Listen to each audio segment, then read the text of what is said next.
Hi, I'm Erin with Erin's Faces, and if your eyeshadow creases or leaves you midday and you're like, I swear I put it on, I don't know where it went, our Brightening Eyeshadow Primer will help you and it will change your life.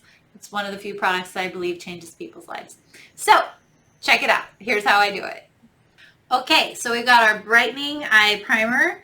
How much do you put on your eyes and how do you do it? So, super easy. You just don't want to overdo it. So, you need very, very little.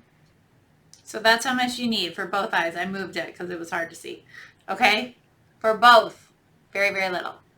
Okay, so then you're going to take just a little bit of half of your eye primer and you're just going to go on top of the lid. Now, you don't want to get too much because if you get too much, it's going to crease.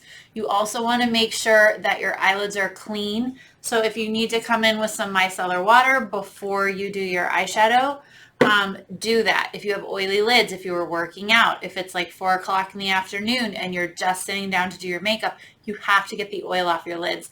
Even if you put this stuff on, it's not going to work if you don't give it the right base. So it needs to be dry, not oily, okay? So just a little bit. You can go under the brow, but whatever.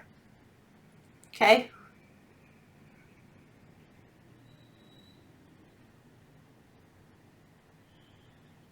Don't need a lot. The end. Now you can put your eyeshadow on and it will have a way better shot of staying all day and it won't crease.